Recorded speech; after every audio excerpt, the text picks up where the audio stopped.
A single dad took in 2 orphans. Nobody wanted. 20 years later, they saved his life in court. The courtroom didn't just go quiet, it held its breath. A man in his mid-50s shuffled through the heavy doors, wrists locked in steel silver, threading through what was once dark hair. The charge, involuntary manslaughter. The recommended sentence, life. Around him, rows of cold eyes watched, like a verdict had already been written, and one woman in the front row wore it on her lips, a slow, satisfied smile, the kind that takes years to build.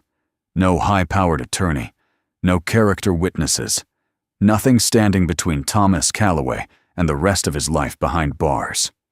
Then the doors swung open again. A young woman stepped in first, a leather satchel pressed against her chest. Behind her, a young man's suit jacket, slightly wrinkled jaw set hard. The man in handcuffs looked up and broke. Who were they? And what happened 20 years ago that led to this moment? The town of Millhaven, Ohio had a way of making a man feel exactly as small as it wanted him to feel. It wasn't a cruel place, not on the surface. The streets were clean, the church bells rang on Sunday mornings, and most people waved when you passed them on the road. But underneath that quiet civility ran something older and harder, an unspoken agreement about who belonged where, who mattered, and who was simply tolerated. Thomas Calloway had spent the better part of his 30s learning exactly which category he fell into. Tom wasn't the kind of man who invited attention. He stood just under 6 feet broad through the shoulders, from years of physical work, with calloused hands that told his whole biography without a single word. He fixed pipes. He repaired water heaters. He drove a truck with 100,000 miles on it, and ate his lunch alone on job sites, because that was just how things went. His wife Carol had been the warmth in his life, the one who made the old house on Delwood Road feel like somewhere worth coming home to. When the cancer took her 3 years after their wedding, it didn't just take her. It took the version of himself he'd been building alongside her. He didn't collapse. He just got quieter. Diane Hargrove lived 4 houses down in a Victorian that she'd had repainted twice in 5 years. She wore her wealth, the way some people wore perfume deliberately, and in quantities that left no room for ambiguity. She'd been widowed young, and had spent the years since building a network of connections that kept her comfortable and her opinions influential. At the center of that network was a seat on the Millhaven Property Development Council, a body that quietly shaped which neighborhoods got investment and which ones didn't, which projects moved forward and which ones stalled at the zoning board. For 2 decades, Diane had used that seat with the precision of someone who understood that real power rarely needed to announce itself. She had looked at Tom Calloway from the beginning with the particular disdain she reserved for things she considered out of place, a stain on a white tablecloth, a weed in a manicured garden. She had never said anything directly cruel to him. She didn't need to. The way she looked through him at neighborhood association meetings was enough. It was a Thursday in late October when everything changed, one of those Ohio afternoons where the sky turns the color of old pewter and the cold comes in low and mean off the fields. Tom was driving back from a job on the north side of town when he saw them, 2 children, sitting on the concrete steps of the old fire station on Birch Street, the one that had been decommissioned for years and sat behind a chain-link fence with a rusted padlock. The girl was the smaller of the 2, maybe 7 years old, her jacket soaked through at the shoulders, her arms wrapped around her knees. The boy sat beside her, 9 years old. At most, his jaw set in that specific way children hold themselves when they are trying very hard not to cry in front of someone younger who is looking to them for a reason not to. Tom pulled over. He learned their names, Sophie and Caleb, from the child services officer, who arrived 20 minutes after he called.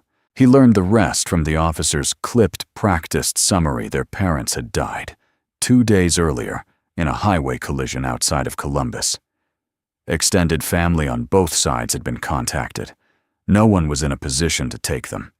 The county was preparing to place them in the state system, likely in separate facilities, given availability constraints. The officer said the word separate, the way people say things they've said so many times the weight has worn off. Sophie heard it. Tom watched her face the way her eyes found her brother's sleeve, and her small fingers closed around it, without her even seeming to realize she'd done it. He didn't sleep that night. 3 days later, he drove to the County Department of Job and Family Services on Route 9. He'd looked up what the process involved. He understood he was a single man with a modest income, a house that needed work, and no experience raising children. He understood the odds were not simple. He went anyway. Diane Hargrove was coming out of the insurance office next door when she saw him walking toward the building. She put the pieces together quickly, she always did. "Mr. Calloway." Her voice carried the specific warmth of someone who is not warm at all. "Don't tell me you're doing what I think you're doing." Tom stopped. He looked at her. "You're a plumber," she said. The word landed the way she intended it to, not as a description, but as a verdict. You live alone in a house that should have been renovated a decade ago. You can barely take care of yourself. She tilted her head slightly, the way people do when they're about to say something they know is unkind and have decided to say it anyway. "You are not equipped to raise a dog, Mr. Calloway, let alone 2 traumatized children who deserve better than what you can offer them." Tom looked at her for a long moment.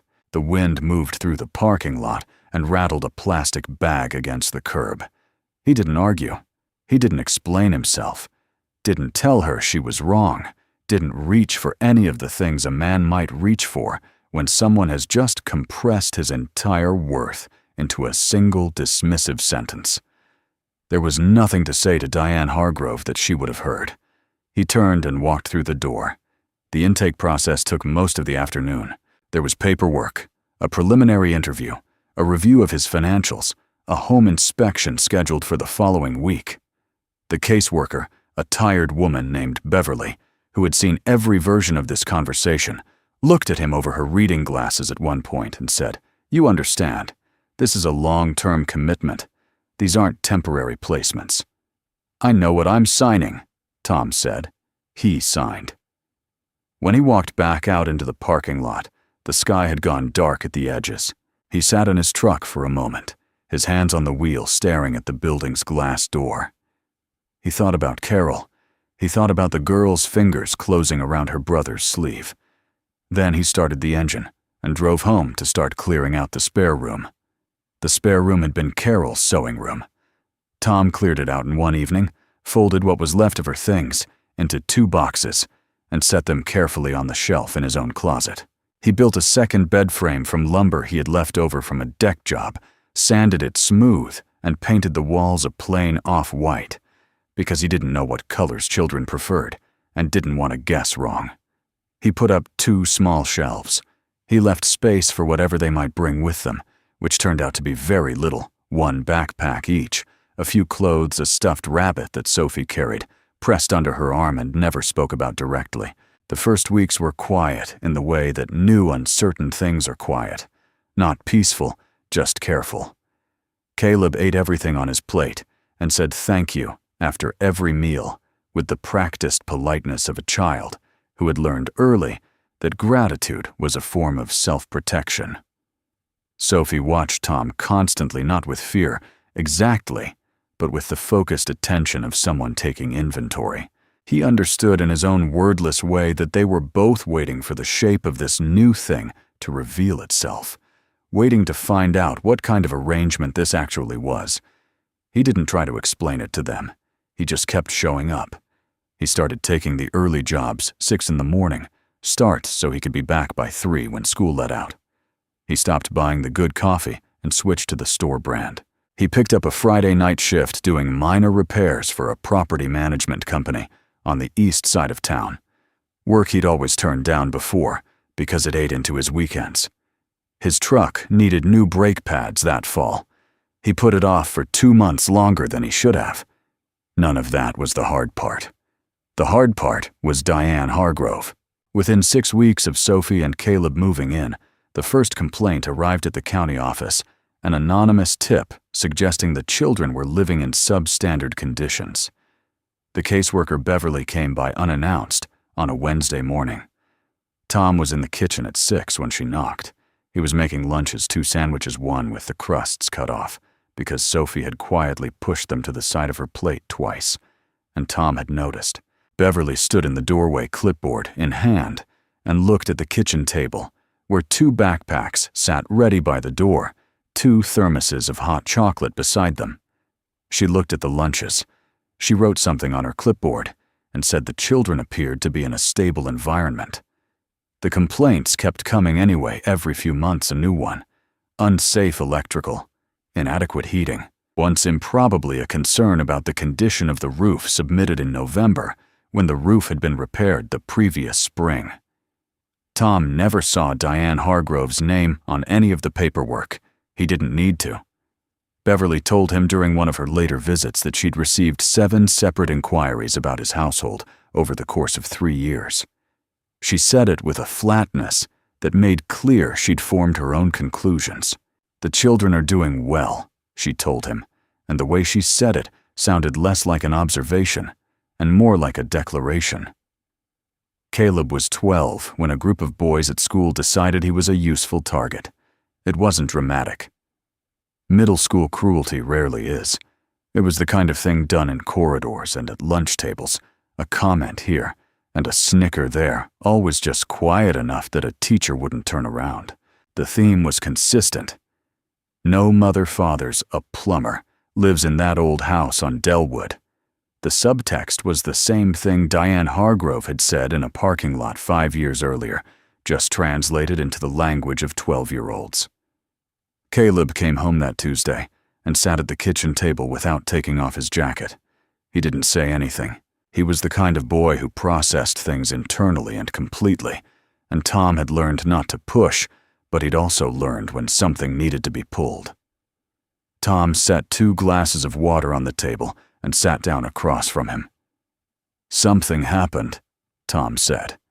It wasn't a question. Caleb looked at the table. Then, in precise, controlled language, he described what had been said and by whom. When he finished, he looked up with an expression that was trying very hard to be neutral. Tom was quiet for a moment.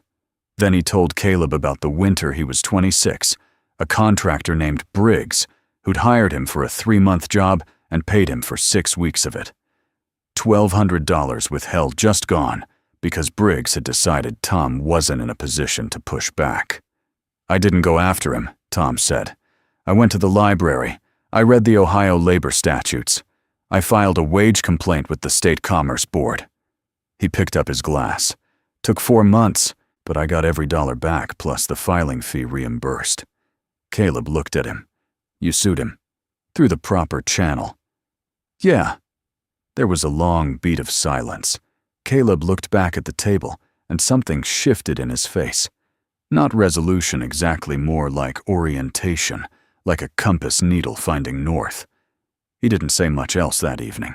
But 2 days later, Tom noticed a book on the arm of the couch, a public library copy of A Layman's Guide to Civil Procedure, the kind of book a 12-year-old had no practical reason to be reading.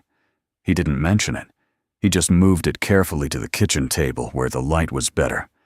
Sophie was 14 when she wrote the article. She'd been contributing to the school paper since 7th grade short pieces about sports events and cafeteria menu changes, but the piece she wrote that October was different. She'd spent 3 weeks researching how a proposed low-income housing development on the south side of Millhaven had been quietly killed at the zoning board level, and how the sequence of objections filed against it traced back through a tangle of civic committee memberships to a coordinated effort by several property owners in the town's more affluent neighborhoods. Diane Hargrove's name appeared 4 times in the public zoning records. Sophie put it in the article. The faculty advisor told her it was well written, but raised concerns that the piece could be considered defamatory. The principal told her the paper wasn't an appropriate venue for this kind of content. The article came down. Sophie came home and sat on the porch steps, her notebook on her knees, staring at the yard, with the particular stillness of someone who has just had something taken from them and is deciding what to do about it. Tom read the article when she handed it to him without explanation. He read it twice. Then he set it down on the porch railing. "This is good work," he said. Sophie said nothing, her eyes still on the yard. "You've got 3 sources," Tom continued. "Zoning board minutes, a committee membership list, and 1 background conversation you didn't put on record." He tapped the printed pages. "You need a 4th. Something on record, something that pins the connection directly. 1 more source, and this piece is bulletproof." Sophie turned to look at him. "They already pulled it." "From the school paper," Tom said. "That's 1 venue." He went back inside. Sophie stayed on the porch for another hour. When she came in for dinner, she asked him if the public library had archives of the County Planning Commission's meeting transcripts going back 10 years. He told her it did. She published the piece 18 months later, not in the school paper, but in the county's independent weekly, which had a circulation of 11,000 households. The editor called it the best piece of local accountability journalism she'd received from a source under 20 years old. Diane Hargrove did not comment publicly, but Tom noticed that the anonymous complaints to child services stopped entirely. The night before, Caleb left for Ann Arbor. Tom made the same dinner he made every year, on the last Sunday of August: pot roast, mashed potatoes, green beans from the garden that had somehow survived another Ohio summer. It was the meal Carol used to make for every occasion worth marking, and he'd learned it from her recipe card, and it had become, without anyone declaring it, the Calloway household's version of ceremony. The 3 of them sat at the kitchen table under the same light that had been there since Tom bought the house. One of those old fixtures with a frosted glass shade that turned everything amber and close. Caleb had a full academic scholarship to the University of Michigan's pre-law program, the first step in a path he'd mapped for himself in the years since he'd quietly started borrowing books from the library. Sophie had spent the summer interning at a newspaper in Columbus and had just been offered a part-time staff position that she'd accepted that morning. At some point in the meal, Sophie set down her fork and looked at Tom. "Do you ever regret it?" she asked. "That day you went in and signed the papers." Tom looked at her, then at Caleb. Both of them were watching him with the same quality of attention, steady, serious, like the answer genuinely mattered, and they genuinely didn't know what it would be. He thought about the question the way he thought about things that deserved honest answers. "Regret is for wrong choices," he said finally. "I didn't make a wrong choice." Nobody said anything after that. They finished the meal. Tom washed the dishes, and Caleb dried them the same way they'd divided that task for years. Sophie packed the leftover pot roast into containers, labeled them in her handwriting, and stacked them in the refrigerator. When everything was put away, they stood in the kitchen for a moment, in that amber light, not quite ready to end the evening, and Tom thought that this ordinary, unremarkable, quietly sufficient thing was what he had built. Not in spite of anything, because of a choice he'd made in a parking lot on Route 9. Tom was 53 when Gerald Pruitt hired him. The job came through a general contractor he'd worked with before a routine subcontract to repair and replace a section of the water supply system at a new commercial development going up on the edge of town. Pruitt Construction had the primary contract. Gerald Pruitt ran one of the most active development firms in the county, a man whose name appeared regularly alongside Diane Hargrove's in council. Minutes and civic board rosters, 2 people who had spent years building adjacent empires and protecting each other's interests inside the same network of permits, approvals, and quiet handshakes. Tom had no particular relationship with either of them. He was just the plumber on a job. 3 weeks into the work, Tom was running a pressure test on the 2nd floor when he noticed something wrong on the scaffolding above him. The bracket connecting the 3rd-level platform to the building's exterior had worked loose, not visibly dangerous to someone who didn't know what to look for, but wrong in a way that Tom, who had spent 30 years around construction sites, recognized immediately. He found the site manager, a man named Derek, and told him directly. Derek said he'd log it. There was no written record. Tom didn't push further, because it wasn't his scaffolding, wasn't his crew, and he'd said what needed saying. 2 days later, on a Thursday morning, Gerald Pruitt came to do a walkthrough. He went up to the 3rd level. The bracket gave. Tom was the only other person near that section of the building. He heard the sound, a single sharp crack, followed by the deep percussion of the platform collapsing, and then there was nothing but the aftermath. By the time anyone else reached the scene, it was already over. Pruitt was dead. Tom was standing 10 feet away with dust on his jacket and no way to prove he hadn't touched a thing. The county sheriff's office took his statement that afternoon. Tom told them about the loose bracket about Derek, about the conversation he'd had 2 days before. Derek, when reached for comment, said he had no memory of that exchange. There was no written report. No camera facing that section of the scaffolding.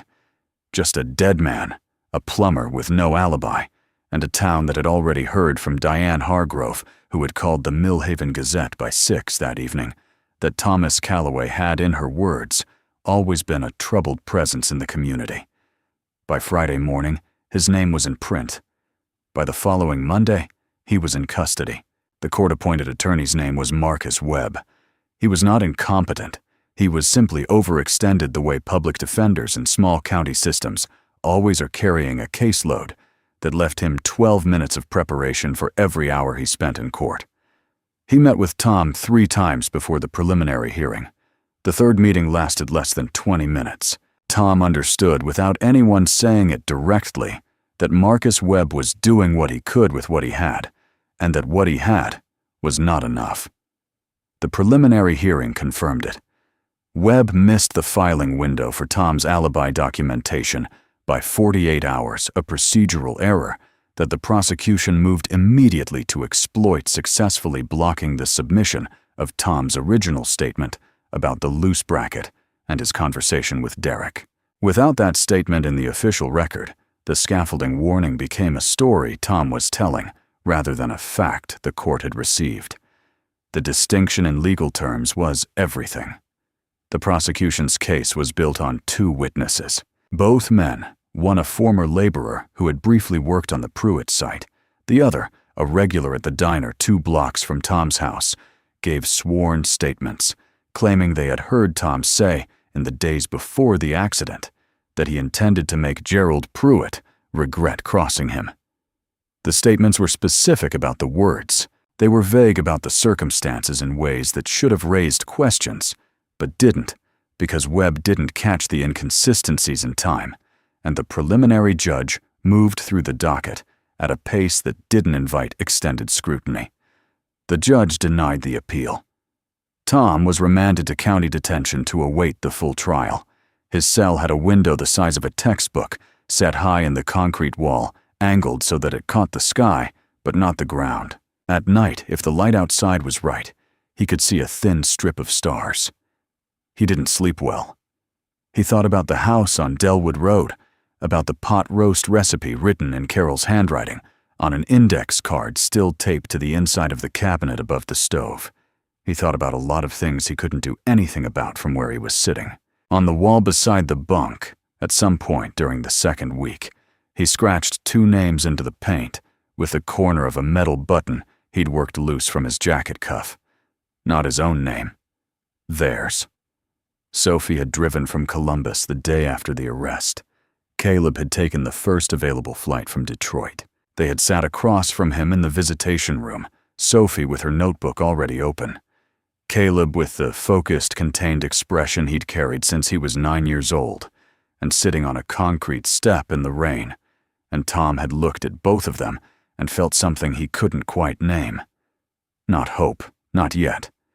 Something closer to the recognition that he was not, despite everything, alone. "We're going to fix this," Caleb said. Tom looked at his hands on the table. "Don't do anything reckless." "I'm not going to do anything reckless," Caleb said. "I'm going to do something precise."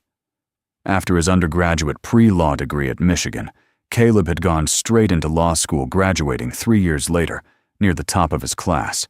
He'd spent the 2 years since at a criminal defense firm in Detroit, Haynes and Associates, run by Robert Haynes, a man with 30 years of trial experience and a reputation for taking cases that other attorneys considered structurally difficult. Caleb had started as a junior associate and had worked his way into second-chairing 2 felony cases before he was 27.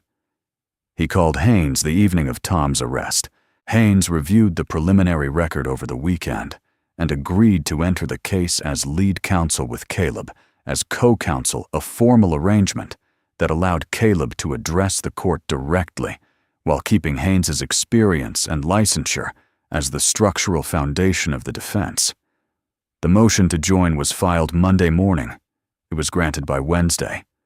Sophie, meanwhile, had already started. She had spent her years at the Columbus paper covering local government zoning disputes, municipal contracts, exactly the kind of paper trail journalism that looks boring until it isn't.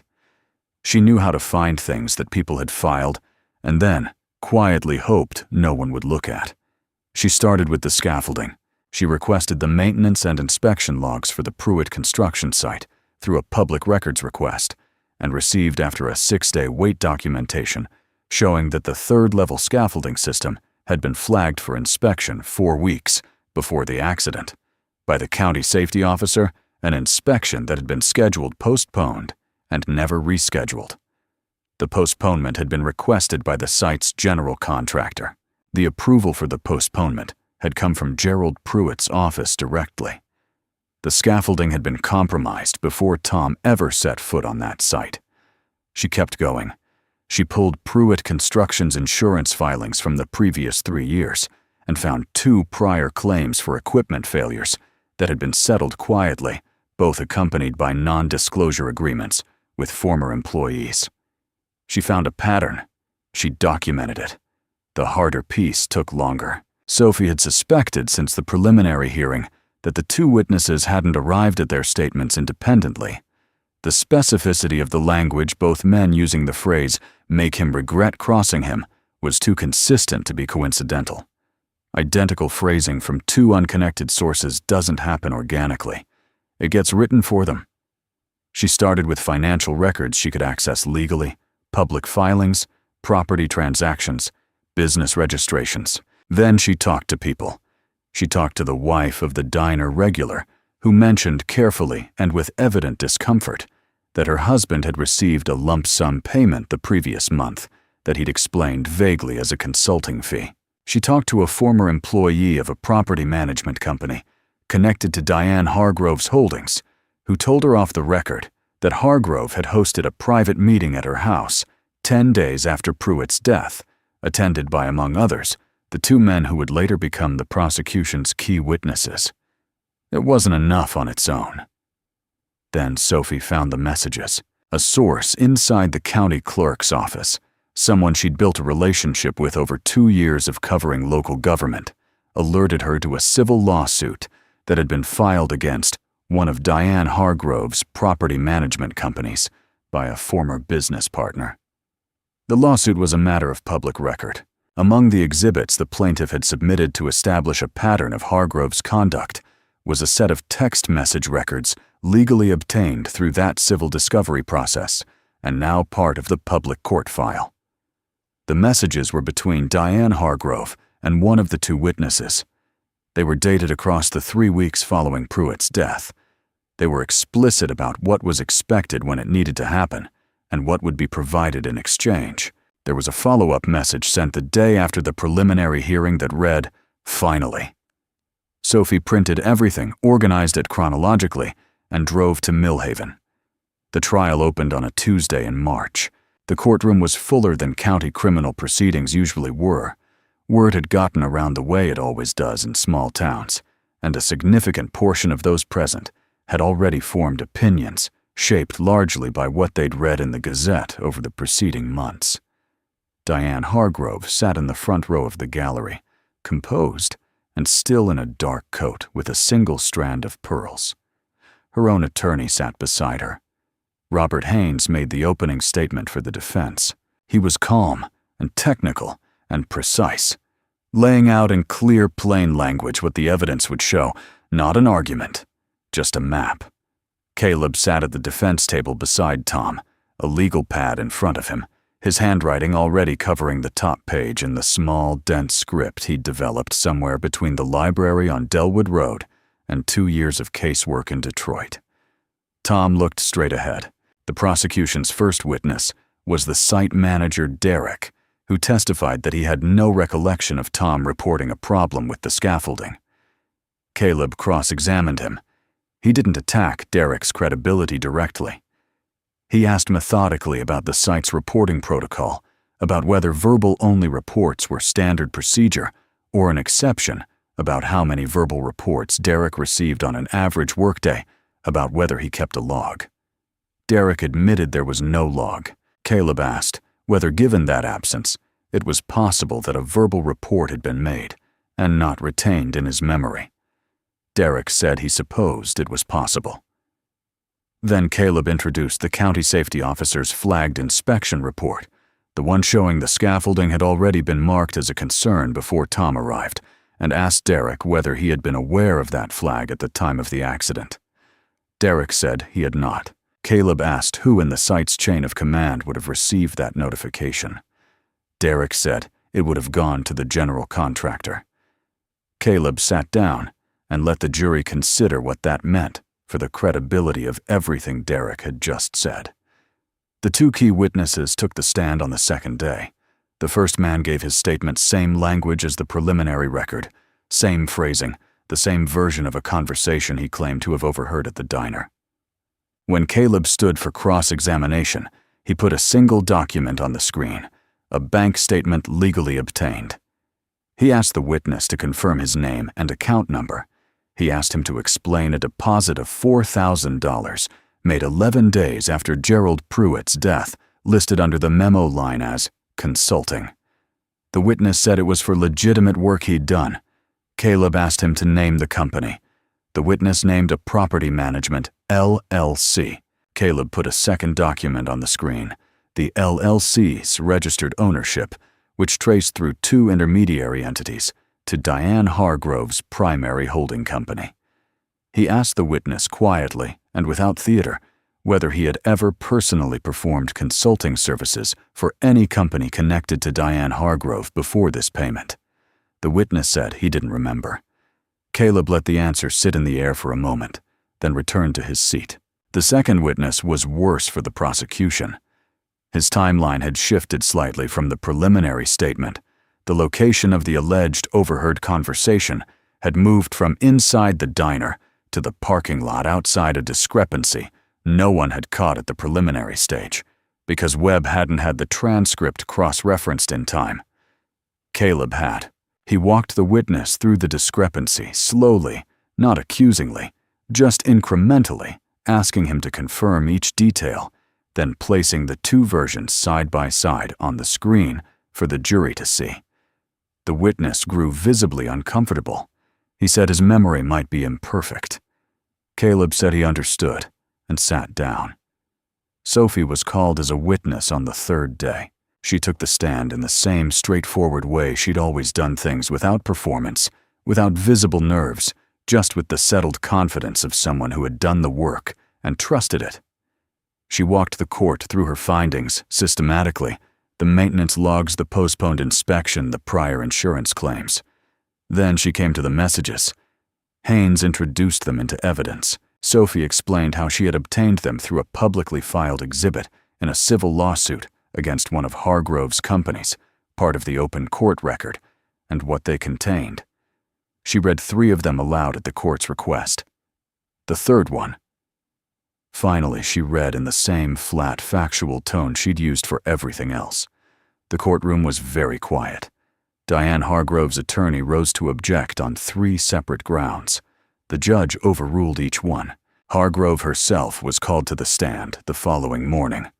It was the first time in all the years Tom had known her that he had seen her in a position she had not chosen and could not easily leave. She sat upright, composed, her hands folded in her lap. Haynes examined her methodically, using her own words from the messages as a framework. She denied authorship. She denied knowledge.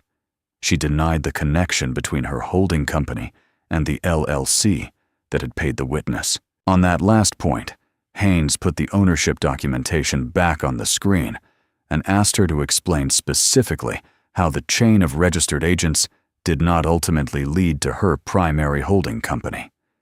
She said she would need to consult with her accountant. Haynes said that was fine and concluded his examination. The jury was out for 4 hours. When they returned, the forewoman stood and read the verdict in the flat, careful cadence that courtroom procedure requires. Not guilty.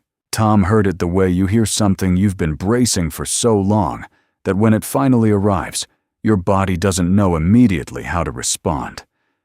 He sat very still for a moment. Then, Caleb put a hand on his shoulder, and Tom pressed his own hand over it, and that was enough. Across the room, 2 uniformed officers approached Diane Hargrove with a document. Her attorney intercepted them, briefly reviewed what they were carrying, and then stepped aside. Hargrove looked at the document, then looked up, and for just a moment, her eyes found Tom across the width of the courtroom. He didn't look away. Neither did she. Then the officers began the formal process of serving the obstruction of justice investigation order, and Tom stopped watching. Outside, the March air was cold and flat and clean. Sophie stood on his left. Caleb stood on his right. None of them spoke. The parking lot of the Millhaven County Courthouse was an ordinary, unremarkable place. Cracked asphalt, a row of bare trees along the far edge, a sky that couldn't decide between gray and blue. Tom looked at it like it was the most beautiful thing he'd ever seen. He thought briefly about a Thursday in October 20 years ago, rain on concrete, a small hand gripping a jacket sleeve, and a choice that had seemed in the moment both enormous and completely simple. He hadn't been wrong about it then. He wasn't wrong about it now.